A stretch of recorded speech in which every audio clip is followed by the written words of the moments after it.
Un extrait du curé de Cucugnan d'Alphonse Daudet. L'abbé Martin était curé de Cucugnan.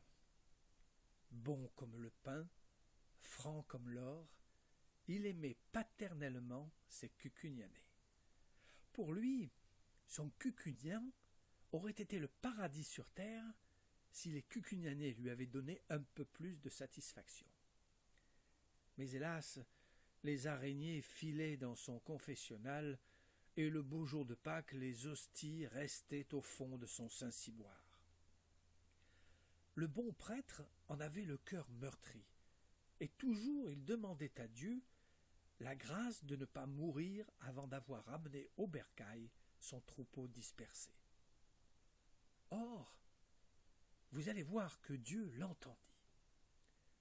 Un dimanche, après l'Évangile, M. Martin monta en chair. « Mes frères, dit-il, vous me croirez si vous voulez, l'autre nuit, je me suis trouvé, moi, misérable pécheur, à la porte du paradis. Je frappai, Saint-Pierre m'ouvrit. « Tiens, c'est vous, mon brave monsieur Martin. Quel bon vent! Et qu'y a-t-il pour votre service?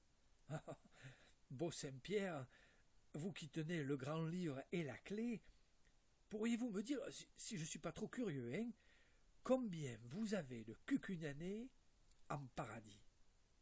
Mais je n'ai rien à vous refuser, monsieur Martin. Asseyez-vous, nous allons voir la chose ensemble.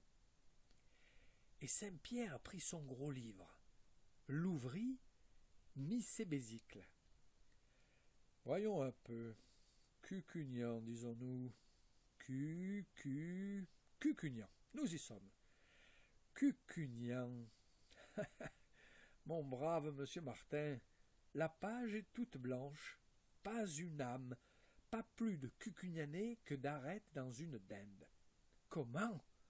Personne de Cucugnan ici, personne? C'est pas possible. Regardez mieux. Personne, saint homme. Regardez vous-même si vous croyez que je plaisante. Moi, pécaille. Je frappais les pieds, et les mains jointes, je criais miséricorde. Alors, Saint-Pierre, mais croyez-moi, monsieur Martin, il ne faut pas ainsi vous mettre le cœur à l'envers, car vous pourriez en avoir quelques mauvais coups de sang. Ce n'est pas ma faute, après tout. Vos Cucugnanais, voyez-vous, doivent faire à coup sûr leur petite quarantaine en purgatoire. Ah, par charité, grand Saint-Pierre, faites que je puisse au moins les voir et les consoler. Volontiers, mon ami. Tenez, chaussez vite ces sandales, car les chemins ne sont pas beaux de reste. Voilà qui est bien. Maintenant, cheminez tout droit devant vous. Voyez-vous là-bas, au fond, en tournant, vous trouverez une porte d'argent toute constellée de croix noires. À main droite, vous frapperez, on vous ouvrira. Adessias. Tenez-vous sains et gaillardés. Et je cheminais, oh, qu'est battu. J'ai la chair de poule rien que d'y penser. Un petit sentier plein de ronces, d'escarboucles qui luisaient et de serpents qui sifflaient, m'amena jusqu'à la porte d'argent. Pam, pam. Qui frappe? Me fait une voix rauque et dolente. Le curé de Cucugnan. De Cucugnan. Ah, entrez. J'entrai. Un grand bel ange, avec des ailes sombres comme la nuit, avec une robe resplendissante comme le jour, avec une clé de diamant pendue à sa ceinture, écrivait dans un grand livre plus gros que celui de Saint-Pierre. « Finalement, que voulez-vous et que demandez-vous » dit l'ange.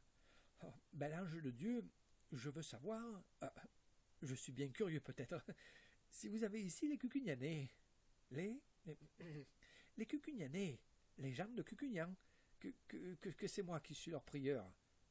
Ah, l'abbé Martin, n'est-ce pas? Pour vous servir, monsieur l'ange. Vous dites donc Cucugnan. Et l'ange ouvre et feuillette son grand livre. mouillant son doigt de salive pour que le feuillet glisse mieux. Cucugnan. Monsieur Martin, nous n'avons en purgatoire personne de Cucugnan. Oh, putain, mais Jésus, Marie-Joseph. Personne de Cucugnan en purgatoire, mais ô grand Dieu, où sont-ils donc? Mais saint homme, ils sont en paradis. Où diantre voulez-vous qu'ils soient? Mais j'en viens du paradis. À suivre. Étonnant, non?